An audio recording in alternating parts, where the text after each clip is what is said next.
Commencer par l'importation des ruches. Alors, qu'est-ce que vous rappelez par rapport à l'importation? Qu'est-ce qu'on doit faire pour importer des ruches?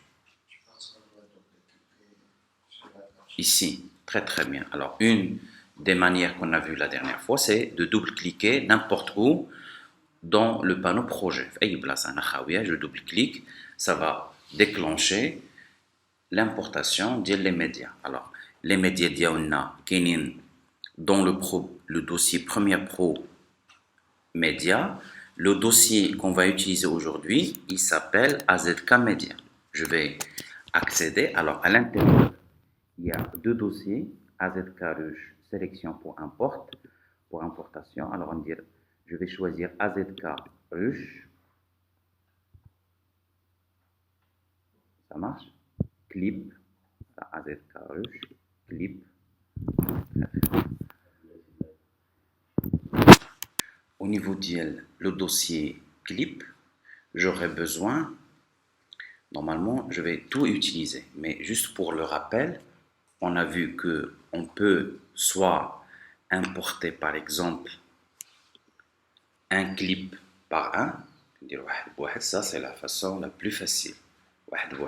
Mais ici, ça sera vraiment fastidieux et une perte de temps en année importer un par un. D'accord? Alors, pour aller un tout petit peu plus vite, je vais, par exemple, je peux faire une sélection comme ça sur tout le monde et avec contrôle, je peux désélectionner ça. C'est une manière. Une autre manière, sur Windows, elle fonctionne, sur Mac, elle ne fonctionne pas. C'est que tu peux cliquer sur le premier fichier, puis tu maintiens Shift en français et tu cliques sur le dernier. Alors, je vais vous montrer, parce que sur Mac, ça fonctionne en mode liste. Si je clique sur le premier, ça fait qu'un clic, où je descends, je maintiens Shift en français, Shift, et je clique sur le dernier élément que je veux sélectionner. Ça va sélectionner toute la suite. Clique, puis tu prends Shift ou tu cliques à l'autre. C'est-à-dire une suite continue. L'autre manière, on l'a vu déjà ensemble, il y a le contrôle. On utilise contrôle et contrôle, ça te permet de faire une sélection non continue. Non continue. Tu peux sélectionner ici, ici, puis ici. Mais avec Shift, ça sélectionne toute la suite, la continuité. D'accord? ما كتعطيكش دير من هذه. Non, là cliquez Shift, cliquez هنا وهنا غياخذ لك الصف كامل. D'accord? Alors, il y a plusieurs manières de fonctionner. Vous essayez d'utiliser la manière qui vous convient. Je peux comme ça sélectionner tout le monde et avec contrôle, je peux désélectionner les éléments que je ne veux pas. Ou bien avec Shift, je peux cliquer sur le premier, Shift et cliquer sur le dernier pour sélectionner toute la suite. Alors, on va importer les ruches. Importer.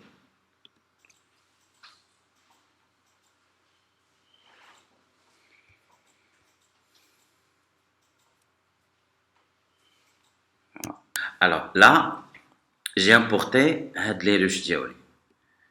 Très bien. Alors, je vais à nouveau les sélectionner, Kamlin. Bien. Je vais les sélectionner et je vais les glisser ici, vers le bouton dossier pour créer un chutier. Je vais les appeler B-roll. B-roll كتكتب بحال هكا. Comment sélectionner? بحال اللي درت المره الاولى. كليك على الاولى وشيفت وكليك على الاخرى. او لا كنترول A puisque دابا ما عندنا حتى شي حاجه. Tu peux faire CTRL A pour all. CTRL A, c'est tout sélectionner. Il y a pas mal de manières pour sélectionner. Ou bien la même méthode que je t'ai montré maintenant, tu cliques sur le premier, Shift et tu cliques sur le dernier. L'idée, c'est de rassembler tout ça dans un chutier. D'accord? Donc, c'est sélectionné. Alors, je les ai sélectionnés, puis je vais les glisser ici sur le bouton les faits chutier, le dossier.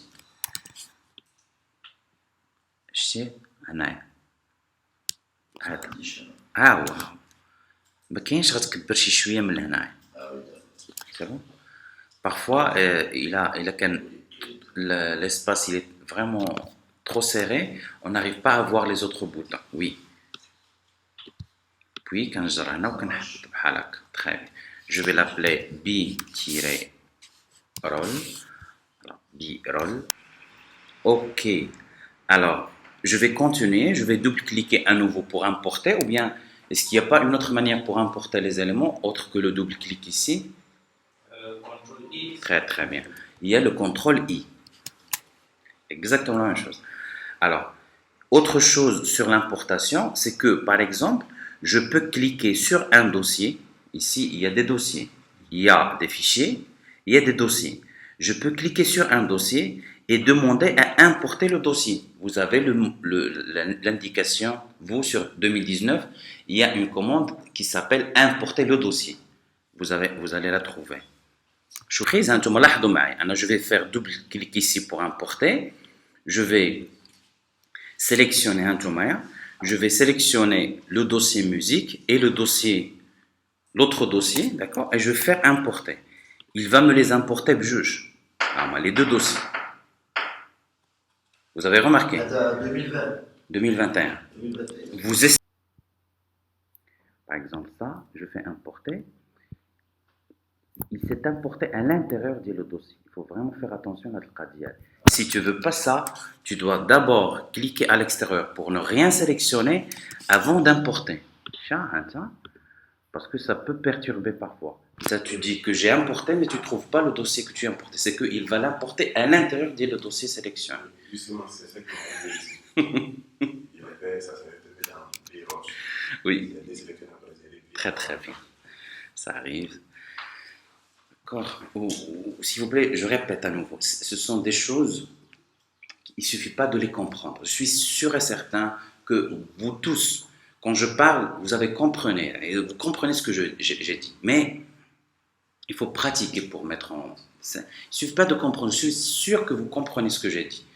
Mais il faut pratiquer à la maison. À la maison, il faut tout refaire pour vraiment être sûr que tu es bien maîtrisé.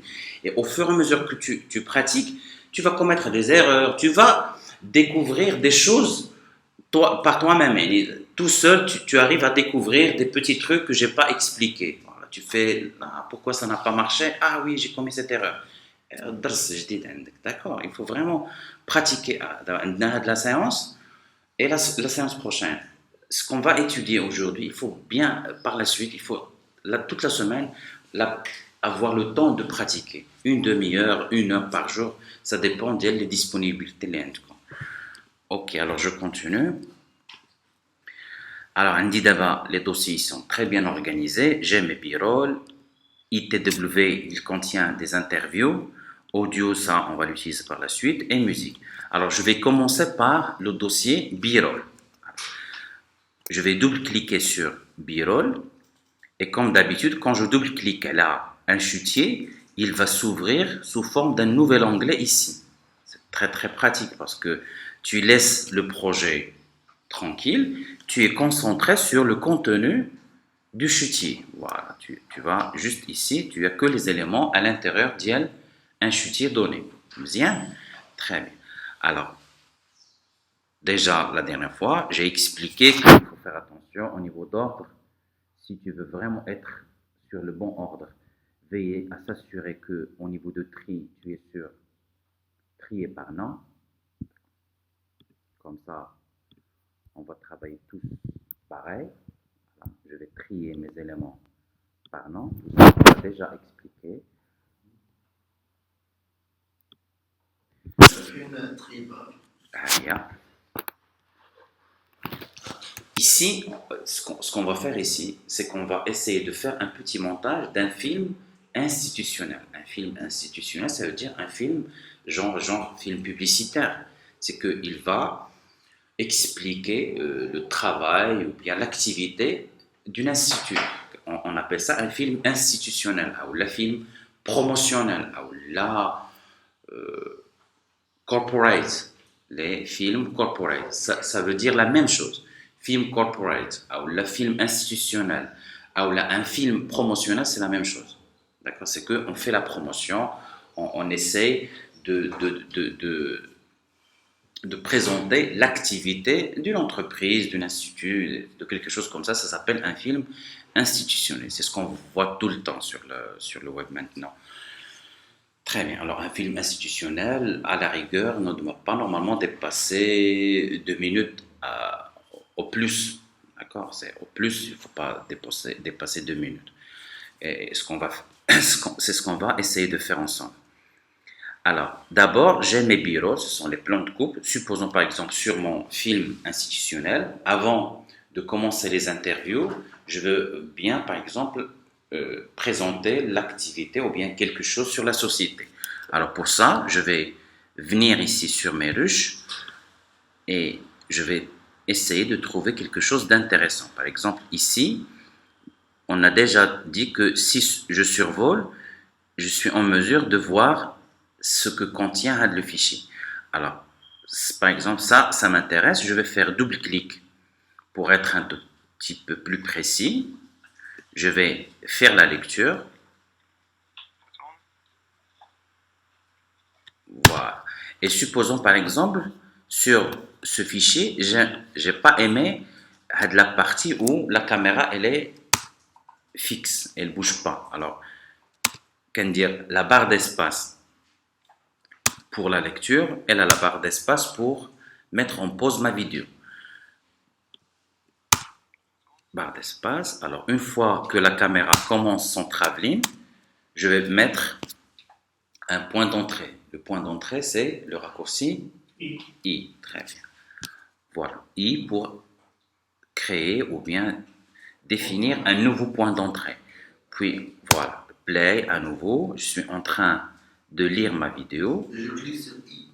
I, exactement. I qui dit input. Voilà. Supposons que je veux m'arrêter ici. Alors, je fais O. Très bien. Alors, j'ai mon point d'entrée et mon point de sortie. Alors, j'ai aimé le travelling comme ça.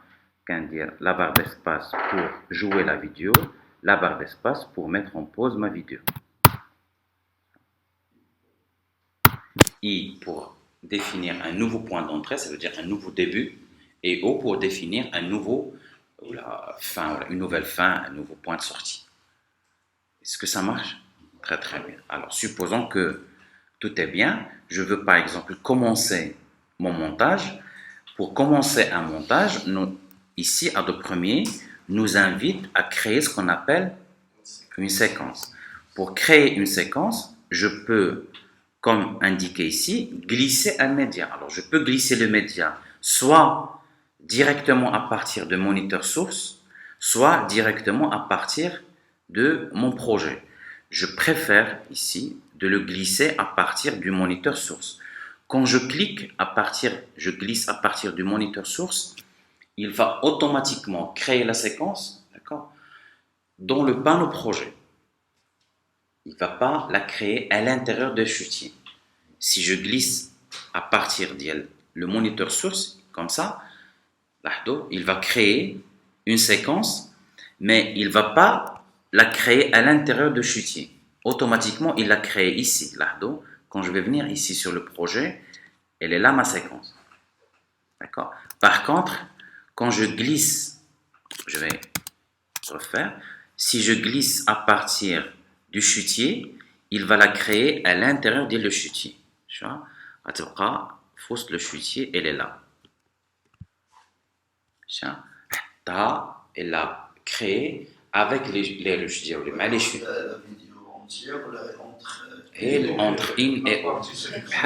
C'est la même chose. D'accord? D'abord, je vous explique. J'aimerais bien que vous revisionnez la vidéo pour vraiment très bien mettre en place ce que je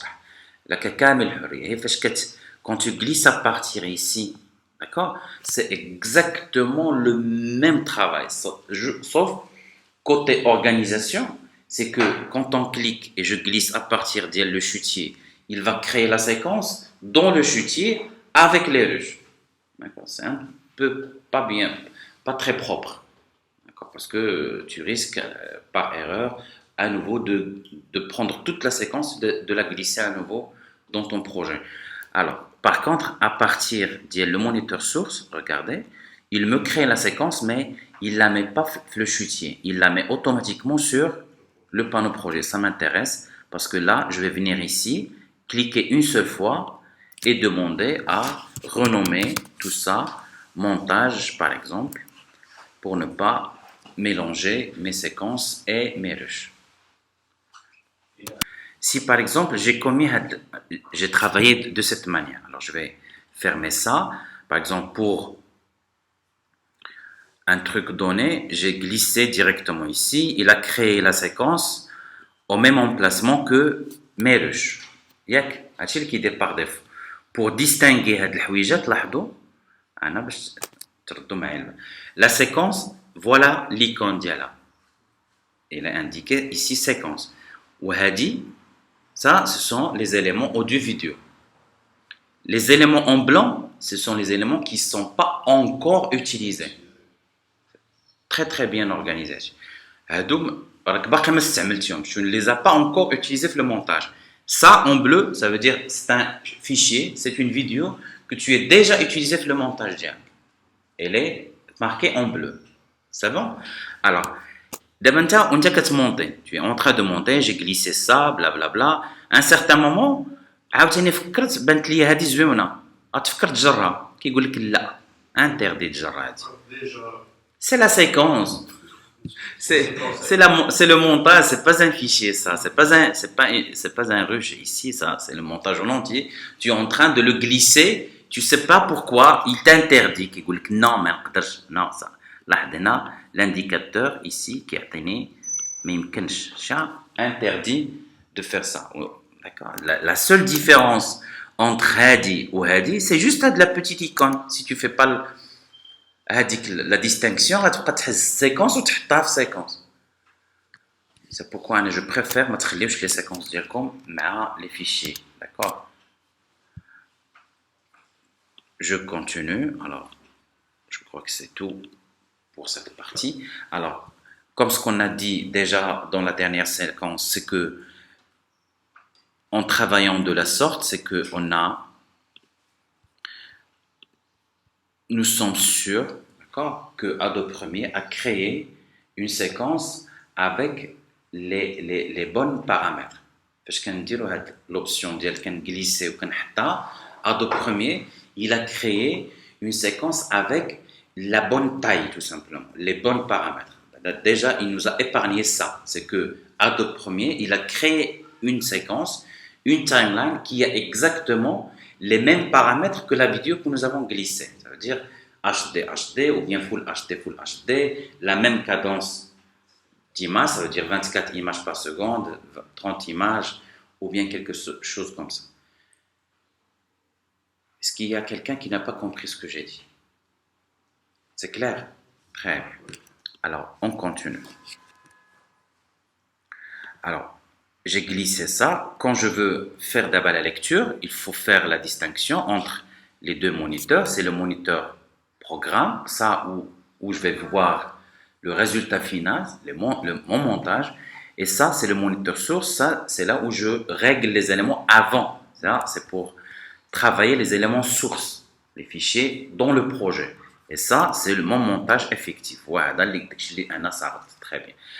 Alors, je vais faire la lecture comme ça. Voilà, ça me paraît très très bien.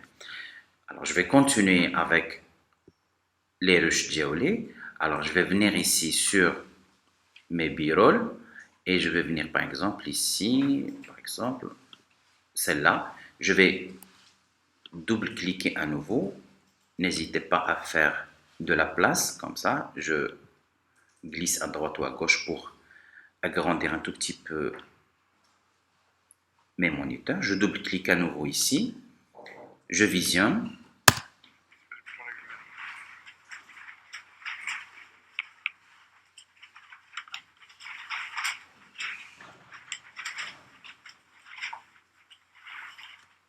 Par exemple, tout ça, voilà, tout ça me paraît pas juste parce qu'il y a des mouvements qui sont pas vraiment propres. Alors, c'est à partir de ce moment-là que ma vidéo devienne vraiment propre et utilisable. Je vais faire I pour input. puis soit play, soit j'utilise ce curseur bleu. Voilà, je vais avancer un tout petit peu en avant.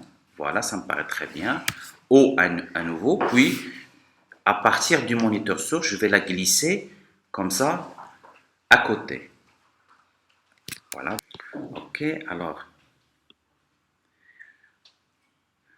par exemple, je vais prendre cette image ici, la deuxième. C'est bon?